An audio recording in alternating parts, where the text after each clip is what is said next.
There's a lot of birds out here. I was just being a bird. All right, the friends. I want to talk about challenges. They're very popular right now, and I want to basically talk about why challenges and fad diets don't work for me. I want to tell you about my struggle with them, and then I want to tell you what I did that actually worked that helped me lose 130 pounds and keep it off for 6 years. And hopefully I can do it loud enough so the birds don't take over the video. Can you give us a minute, guys? Birds. Bats. I'm filming bats.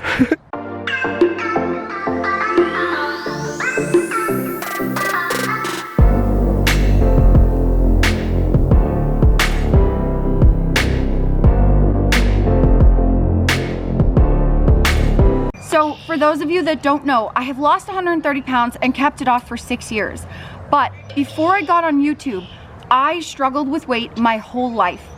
Growing up, it was very important to society that people were thin. Being thin was extremely popular, model thin actually. It was all over the magazines, all over TV, everywhere. And I sort of took that on in my head, combined with a bunch of trauma I was going through as a little girl, and those that I look up to were also looking up to these model thin people. So combined with me struggling with my weight and realizing very young that I had a belly at 5 years old, I developed a very unhealthy relationship with my body and with food. I started yo-yo dieting very young. At 11 years old, I tried under-eating, I tried fad diets. At 13, I started doing all the diets on the covers of magazines. And then challenges started to become popular, and I tried all the challenges and the P90X and the Insanity and any of those, like, you know, the videos that you could buy, like the DVDs and stuff. I did Jane Fonda, Sweatin' to the Oldies, like all of that stuff. I literally did it all. You remember the challenge to like only eat mustard or like cabbage soup for like 2 weeks? Or I did that too. I did the cabbage soup diet. I tried Slim Fast, Weight Watchers, anything that you can think of, I did it. And I did tell this story in some of my videos, but I even did the weirdest thing where I went and got all wrapped up. I paid like $300 to get wet Band-Aid things put on me because it promised that I would lose lots of inches in less than 24 hours. Well, that didn't work either. I yo-yoed up and down with my weight so much because of that, because I was trying to fit into other people's ideas and my idea of what my body was supposed to be like. And I thought doing challenges and fad diets would give me this magic pill overnight fix where I would wake up and everything would be perfect. But underneath all of that, I was trying desperately to control my food, and it turned into emotional eating and a binge eating disorder. So trying to do challenges and fad diets when you have an eating disorder underneath, all that ever did for me was I ended up binging more. So any weight that I lost on any challenge, any Band-Aid wrapping thing, any fad diet, it would come back plus more because they were so restrictive, so many rules, and they took away a lot of things. I ended up just trying to make up for it by binging, and then I would just keep gaining weight until I reached a very unhealthy point in my life in my late 20s. My health was so bad, it was getting pretty risky. And I was 275 pounds, the heaviest I had ever been. I was getting stuck in plastic furniture. I almost needed a seatbelt extender. All the 3X clothes that I had, they weren't really doing up anymore. I could barely bend down to tie my shoes. Walking upstairs, I got out of breath.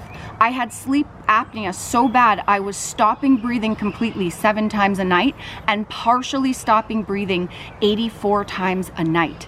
I did that to myself because I was so desperate to try quick fixes and basically avoid my eating disorder and deal with the stuff that was underlying underneath. At age 20, even though I struggled with binge eating disorder my whole life, I got an actual diagnosis of binge eating disorder from a psychologist or a therapist, whatever you call them, that actually diagnose you. Then in my late 20s, I got an actual diagnosis of sleep apnea. I went through a sleep clinic and got diagnosed. I was put on the sleep apnea machine, which did help, but I knew having the diagnosis of binge eating disorder and ignoring it and keeping trying these things that didn't work, and having the diagnosis of sleep apnea and having a machine, that was just gonna prolong what I was doing to myself, the damage, when I knew I could reverse it through finding something that I actually liked to do, like to eat, that would work for me. Before I tell you what worked, I wanna say, anyone that is watching me, I don't want you to 100% agree with me, to listen to everything that I'm saying and take it for like halo, because this is what worked for me. That was my journey of putting myself through a lot of pain and struggle. And what I'm going to share with you that worked for me, everyone is different in what works for them. I want you to question what I say and what I do. I want you to go, and anyone that you watch on social media, on YouTube, I want you to question them too. Question, does this work for me? Is what they're saying and doing logical? Does it make sense? And what can I take from it that will actually work for me? And modify it to you, to your own needs. Because I'm not a doctor, I'm not a professional. Yes, I've lost a lot of weight, but I don't want you to think that because I've done that, that everything I do is gonna work for you. Find what works for you, and or take little pieces of everything and make it work for you. This is just to share with you that you can do it an easier way. If what you're doing, you don't like it, or it's not working, this is what worked for me. When I finally realized that my health was on the line and I was ready to change, and I knew I couldn't go back to what I was doing because it didn't work, I decided, what can I do right now in this moment that will help me and literally save my life and my health? I knew going out and buying fancy food, exercise equipment, workout DVDs, none of that had worked for me in the past. So I knew if I did that again, it would just fail.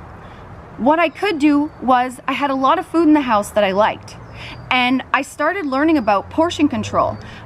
I wasn't ready to count calories because with my eating disorder, numbers really just made me overwhelmed. And a lot of people, I've lost a lot of weight with Nicole, 130 pounds as well. Mm-hmm. And a lot of people ask us that, did you count calories from the beginning? And both of us could not handle that.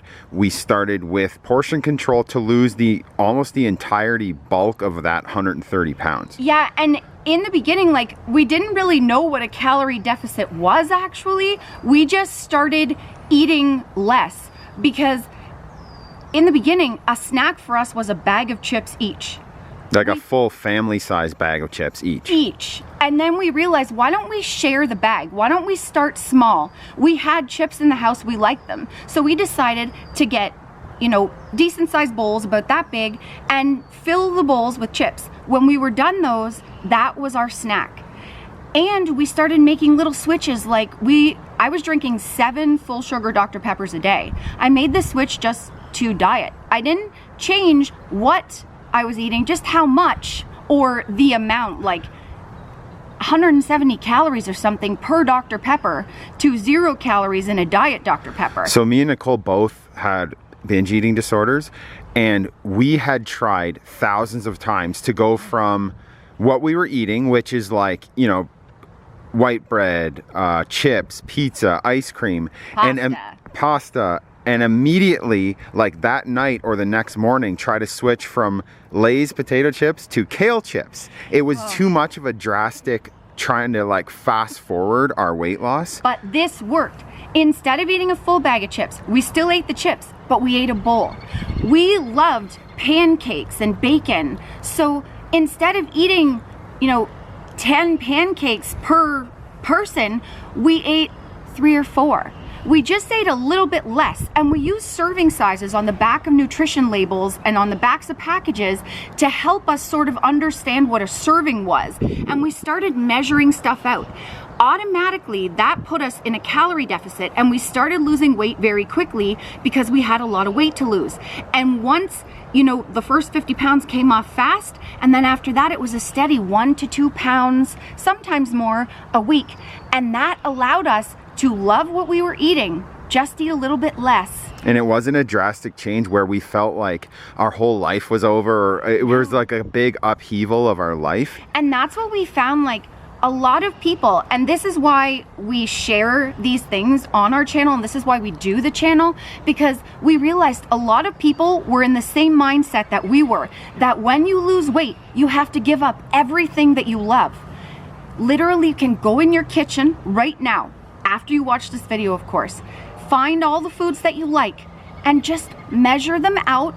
And if you're not ready to do that, just eat a little bit less. If you like bacon, instead of, say, 6 strips of bacon, have 3. Or a lot of people, like, small change is another example for breakfast would be, a lot of people like cream and sugar in their coffee. You can switch to cashew milk and, you know, stevia. Exactly. And then you're used to having bacon and toast. Have that. Have same toast. Switch to turkey bacon. Or like Nicole said, just, you know, 1 piece less will save you a lot of calories. And we did that for both. Sometimes we ate real bacon, we just ate less of it, or sometimes we switched to turkey bacon and ate a little bit more. It's about what you're comfortable with. You should love your food. You don't have to give up ice cream, chocolate, whatever it is that you like. It's about just having a little bit less. That will put you in enough of a calorie deficit that you'll start seeing results, but you won't feel like you're dieting. If it feels hard or feels like you're dieting, it's gonna fail more than likely. You need to love it. It needs to feel like you could do this forever. And that's why Kyle and I have lost 130 pounds each and kept it off for 6 years, because we eat what we like, but we eat less of it. And some days we give ourselves, you know, real pizza and ice cream and stuff. Most of the time we eat the low calorie stuff because we love what we're eating. And to sum up quickly our exercise routine, same strategy. We always tried to fast forward and be like Olympic athletes, from doing nothing to like sprinting and running and or like all that stuff, where we just took it slow, just moved, just walked a little bit, moved more. Exactly.